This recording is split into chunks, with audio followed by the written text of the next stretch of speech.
Imagine being 72 years old, watching your beloved wife of 50 years suffer through her final days of cancer treatment. Now imagine taking her on one last trip to see her grandchildren, only to have airport security strip away her dignity in the most humiliating way possible. What would you do? What could you do? Robert Chen thought he knew the answer to that question. He was wrong, because what this retired grandfather did next didn't just shock the TSA agents who humiliated his dying wife. It didn't just shock the airport management or the federal investigators, or even the national media that covered the story. It shocked the entire world. And by the time you finish listening to the story, you'll understand why Robert Chen's name became synonymous with the phrase, "Never underestimate a grandfather's love." But first, you need to know who Robert Chen really was. Because the TSA agents at Denver International Airport that day, they had no idea what they had just unleashed. Robert Chen wasn't just any grandfather.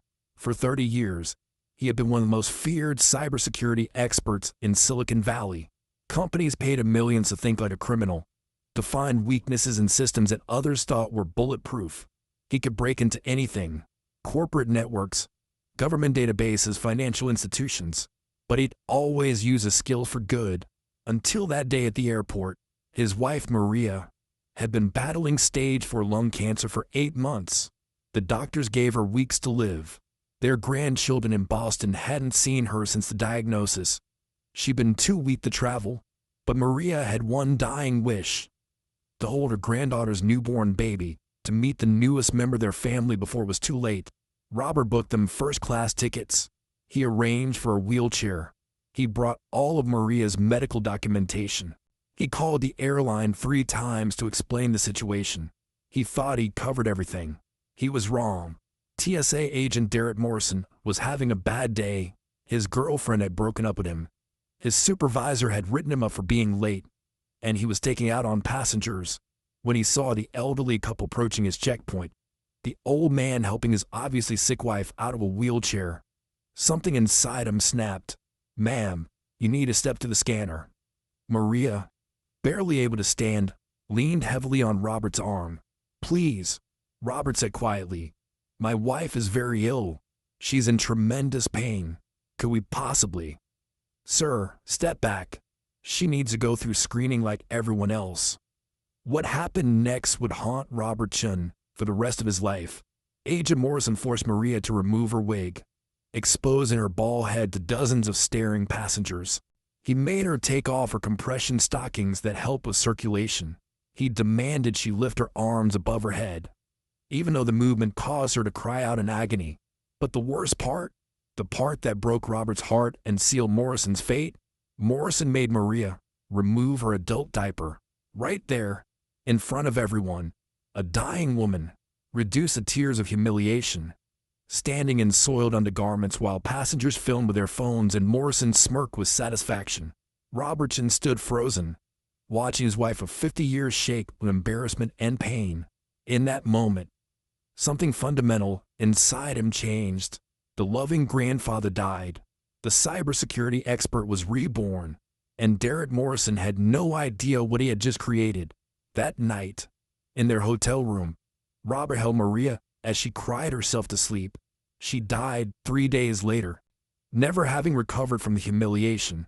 Her last words were an apology to Robert for being such trouble. At Maria's funeral, Robert made a promise over her casket: justice would be served. For 2 months, Robert grieved. Then he started digging. It turned out Derek Morrison wasn't just a bad TSA agent. He was a criminal. Using his position, Morrison had been running an elaborate theft ring, stealing valuable items from passengers' luggage and selling them online. But that was just the beginning. Morrison had been targeting elderly passengers specifically, believing they were less likely to complain or fight back. The humiliation ritual Robert had witnessed, Morrison did it for sport, filming the encounters on his phone and sharing them in private TSA group chats for laughs. There were dozens of victims, dozens of elderly people humiliated, violated, traumatized, all for Morrison's entertainment. But Morrison had made one crucial mistake. He targeted the wrong grandfather. Robert didn't just want Morrison fired. He didn't just want him arrested. He wanted Morrison to experience the same helplessness, the same humiliation, the same complete loss of dignity that Maria had felt in her final days. So Robert did what he did best. He became a ghost in the machine. First, he hacked into Morrison's personal devices. Every text message, every email, every photo, every browser search, Robert copied it all. What he found was worse than he'd imagined. Morrison wasn't just stealing and humiliating passengers. He was blackmailing them. Morrison had been using the airport security cameras to photograph passengers in compromising positions during screenings, then demanding payment to keep the photos private.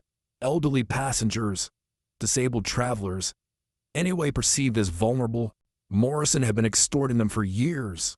But Robert wasn't done digging. He discovered Morrison's supervisor, Janet Walsh, knew about everything. In fact, she was taking a cut of Morrison's theft profits in exchange for her silence. 2 other TSA agents were involved. Even some airport security guards were getting paid to look the other way. The corruption went deeper than anyone imagined. So Robert crafted his revenge carefully, precisely like the expert he was. On a Tuesday morning, exactly 6 months after Maria's death, Derek Morrison woke up to find his life completely destroyed. Every device he owned, his phone, his laptop, his smart TV, his gaming console, had been remotely activated to display a single message. "You humiliated my dying wife. Now it's your turn." Morrison's bank accounts were empty, not stolen. The money had been automatically donated to cancer research charities, along with detailed records of where every dollar had come from. His theft profits, his blackmail money, his bribes. Every compromising photo Morrison had taken of passengers was automatically forwarded to the FBI, along with complete documentation of his extortion schemes. Morrison's browser history, including some very disturbing and illegal content, was sent to every contact his phone, along with the videos he recorded of himself humiliating elderly passengers. His social media accounts began posting confessions, complete with evidence, detailing every crime he committed over the past 5 years. But Robert saved the best for last. Morrison tried to call in sick, but it was too late. Robert had already sent everything to the media. By the time Morrison's shift started, news vans were parked outside the airport, and reporters were waiting at his checkpoint. That's when Morrison discovered what Robert had done to the airport's own systems. Every security camera in the terminal was now displaying Morrison's crimes. Passengers waiting in line could watch him stealing from luggage, see him taking inappropriate photos, hear him laughing about the elderly people he'd humiliated. The airport tried to shut down the displays, but Robert had locked them out of their own system. The only way to stop it was to shut down the entire terminal, which would cost millions and strand thousands of passengers. So Morrison had to work his shift while his crimes played on every screen around him, while passengers recognized him from the news reports, while FBI agents waited at the end of his checkpoint to arrest him. The same passengers he'd spent years humiliating now stare at him with disgust and contempt. He'd become the entertainment, the spectacle, the object of ridicule. Just like Maria had been, Morrison was arrested that day on 47 federal charges: theft, extortion, violation of civil rights, conspiracy, and possession of illegal content. His supervisor, Janet Walsh, was arrested the same day. So were the other TSA agents and security guards involved in the scheme.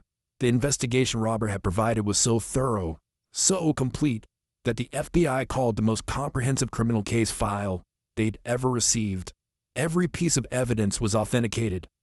Every transaction was documented. Every victim was identified. Morrison pleaded guilty to avoid a longer sentence. He got 15 years in federal prison, but the story doesn't end there. When the FBI finally traced a hack back to Robert Chen, they expected to arrest him too. After all, what he'd done was technically illegal, even if it had exposed massive corruption. Instead, they found something else. Robert had documented everything, every hack, every system he'd accessed, every piece of evidence he'd uncovered. But more importantly, he revealed a nationwide problem. The TSA corruption Morrison had been part of wasn't isolated to Denver. It was happening at airports across the country. Robert's investigation had uncovered a network of hundreds of corrupt TSA agents stealing from passengers and exploiting their positions of power. His data led to the largest TSA corruption investigation in history. resulting in over 300 arrests and a complete overhaul of airport security procedures. The Department of Homeland Security offered Robert a job, so did the FBI.